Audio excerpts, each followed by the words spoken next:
Alhamdulillah, wa salatu wa salam ala Sayyidina Muhammad wa ala alihi wa sahbihi ajma'in. Ba'da a'udhu billahi min shaytani rajim. Bismillahir Rahmanir Rahim. Ali, can you do me a favor? Can you plug that in for me, please, Habibi? Shukran jazeelan.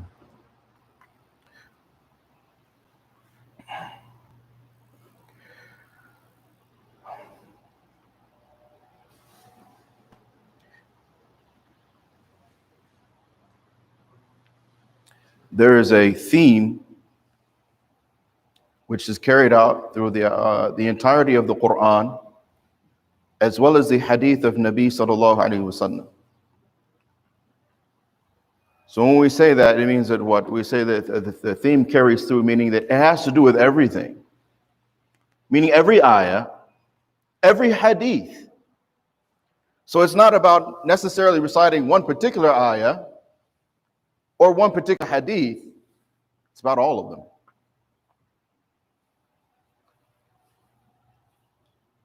And actually, Allah subhanahu wa ta'ala mentions it right in the very beginning. Every ayah, right? That means Al-Fatiha. That means Al-Baqarah.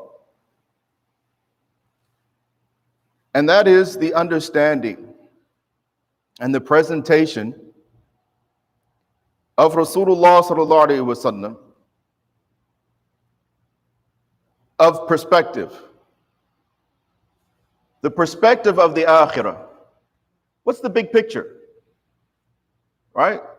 You and I, that when we're dealing with our day-to-day lives, we always, especially as adults and responsible individuals, right? As fathers, as husbands, in whatever capacity we're employed or we have our own business, whatever, we're always trying to see a big picture. In business, you have to see a big picture. When you're raising your kids, you have to see a big picture. When you're married and you're like everything, we have to see a big picture. We know this. We understand this. You got to see the big picture. You can't be short-sighted. If you're short-sighted, then your decisions are going to reflect that. Hence, somebody gets paid and they're short-sighted, right? They don't think about their bills. They don't think about their responsibilities. They don't think about saving any money. It's all about spend it, have some fun right now. And when it's gone, then the error of their ways, right, becomes very clear. So throughout the entirety of the Quran and the entirety of the hadith of Nabi alayhi salatu wasalam is this presentation of perspective. What is that perspective? What is the big picture? It is because you and I, Allah Ta'ala says in Surah Al-Baqarah, right? الذين يؤمنون بما أنزل إليك وما أنزل من قبلك وبالآخرة هم يوقنون وبالآخرة هم يوقنون. And then the Akhirah, the people of taqwa, that they have yaqeen in this. They have certainty. They have conviction. They are locked in on this big picture. That is the description that Allah subhanahu wa ta'ala Himself gives to the people of taqwa right from the very beginning. They have the proper perspective. Now, the thing about this perspective is, it's something, as we know, because Nabi sallallahu alaihi wasallam, he was Nadir, right? He was Bashir. He was giving these glad tidings. He was giving the warnings. Allah subhanahu wa ta'ala told our beloved Nabi alayhi salatu wasalam over and over and over again, various places throughout the Quran, do not stress out. Do not worry about what people are saying. Do not worry about the people who are rejecting your message. Do not worry about the people that have made themselves your adversary. Even to the extent that Allah subhanahu wa ta'ala tells our beloved Nabi sallallahu alayhi wasallam, it's not about you. It's not you that they are against. It's me. Before this, they loved you. And we find that same message throughout with the Anbiya alayhi salatu wasalam. It's not that they are against you. So even in today's society, just because you say that you are a Muslim, you may receive some very harsh and critical treatment. Is it because of you? No. It's because you say that you believe in Allah and His Messenger alayhi salatu wasalam. It's because of Allah. The people have made themselves our adversaries because of the truth, because of Allah subhanahu wa ta'ala. It's not that they have something against necessarily you and I as people. They don't even know us. It is an overgeneralization that they have applied to all of us because we believe in Allah and His Messenger. And we have this yaqeen and this perspective. Death is coming. The qabr and what takes place in the qabr is real. What takes place in the barzakh is real. Yawm al-Qiyamah is real. Jannah and Jahannam, real. The immortality of our souls is real. Residing and having a final destination in one place or the other is real. The danger of dying in a state of kufr and shirk is real. The threats of Allah subhanahu wa ta'ala, as well as the promises of Allah subhanahu wa ta'ala, are very real. With this now, we are provided perspective, but it is an offered perspective. Warning, glad tidings. Not just for non-Muslims, but for you and I also. On not a day-to-day basis, a moment-to-moment basis. Moment to moment. How many people's lives changed the course because of a decision that they made in a moment? And that one decision changes the so-called course of their life, isn't it? They made one bad decision. And then based on that one bad decision, everything now pivots and changes, goes in a completely different direction because of one decision. Meaning that if you and I are not conscious, if we are not aware, from moment to moment, that possibility, that real possibility exists that you and I could actually make a decision that could change the course of the way that our lives are going, and we could potentially lose everything. So it's not about day to day, it's about maintaining this perspective on a moment to moment basis. So if we lose sight of this perspective of what? An Akhirah. The potential exists that we could lose everything. Because the perspective that dominates the hearts and minds of the vast majority of humanity is based on what? Sensory perception. Isn't that what science is? What is science? Science is the examination of the world around you with your senses. And then basically, they call it hypothesis and theory, but it's a best guess. That's the reason why they're always changing their conclusions, right? Best guess. Then they find out something else and they change the guess, right? So it's a modified process.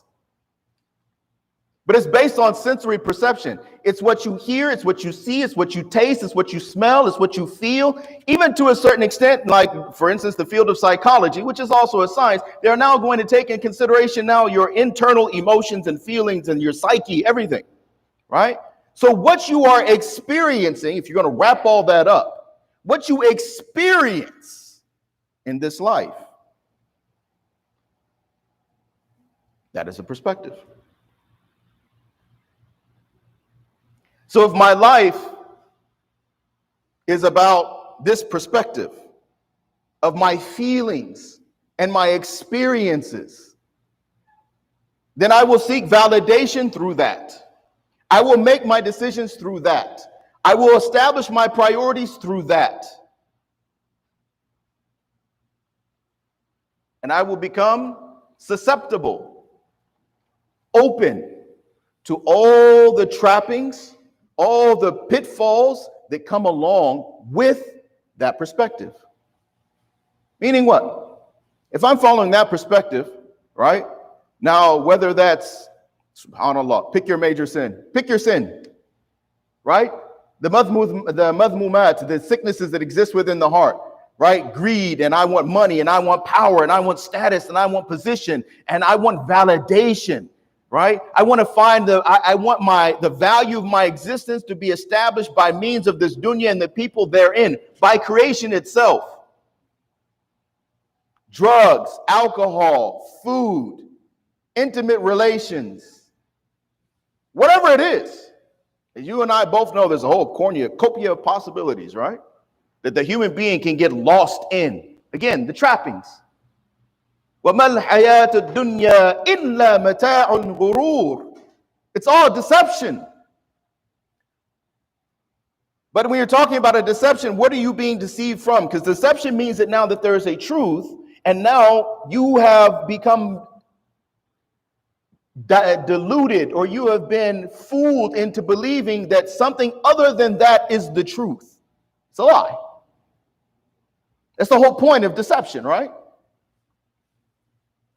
That something that is the truth gets abandoned for something that is not the truth. Batil.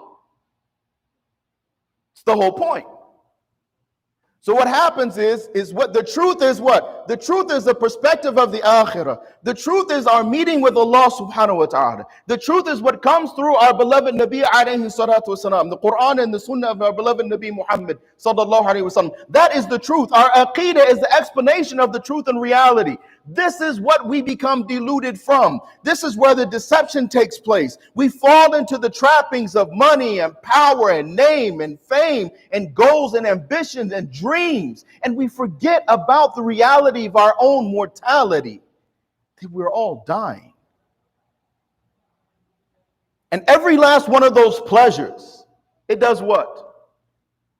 And this is the sick part of this whole thing, of this whole deception of shaitan and our nafs, is that every last one of those pleasures does what?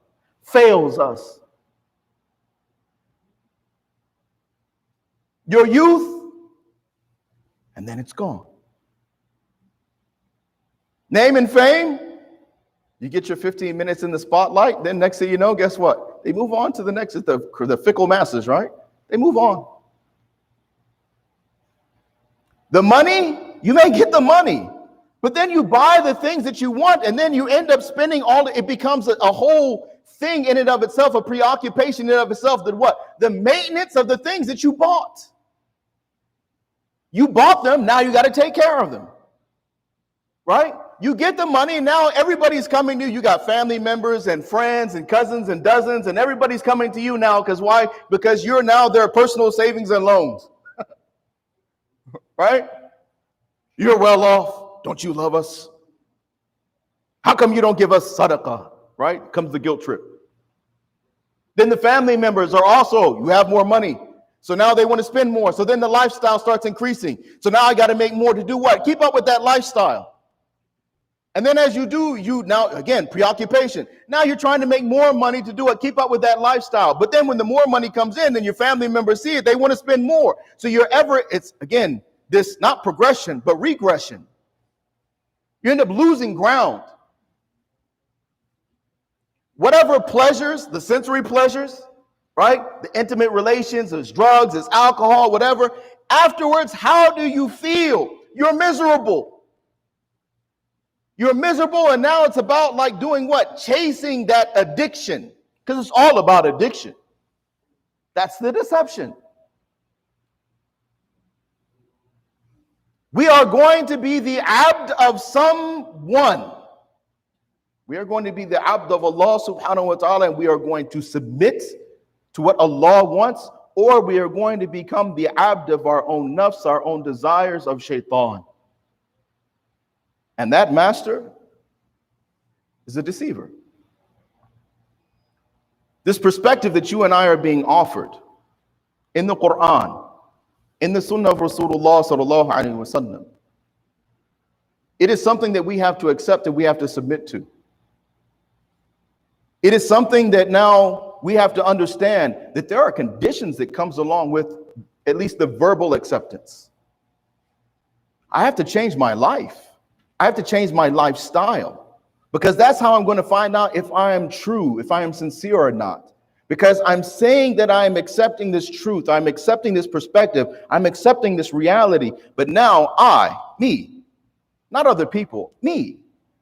I have to do my own hisab, and I have to look at my life now, and I have to ask myself, Does my life, my lifestyle, my decision-making processes, my priorities reflect this perspective? And that's how you and I know if we're sincere or not and where we need to put in work, right? And all of us need to put in work. Every last one of us. We're not perfect. And we're not going to become perfect. The point is that we're willing to strive for this perfection. We're going to strive now to follow Nabi sallallahu alaihi wasallam. And mashallah, Allah Ta'ala has given us the most amazing mechanisms in the world. The mechanism of what? Istighfar and tawbah. We're going to slip and fall. We're going to fall on our faces. We're going to look back over our lives and realize that we made so many different mistakes. And there are things that we wish that we wouldn't have done, but now we can't go back and change it. But we can do what? We can change the way that we make our decisions now. We can do istighfar. We can make tawbah. We can accept this perspective from Allah and His Rasul sallallahu alaihi wasallam. And we can be amongst those whom Allah subhanahu wa ta'ala Himself says that they are the ones who are muflihun. They are the ones who are successful.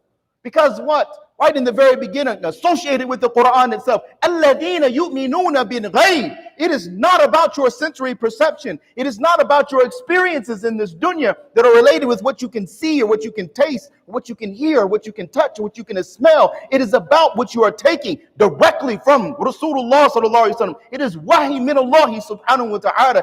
In it is our success. In it is the truth. In it is reality. In it is hope. In it is true freedom.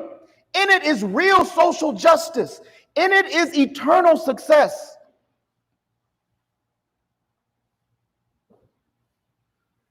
ذَلِكَ هُوَ الْفَوْزُ الْعَظِيمُ. It is the ultimate triumph. So may Allah subhanahu wa ta'ala accept us.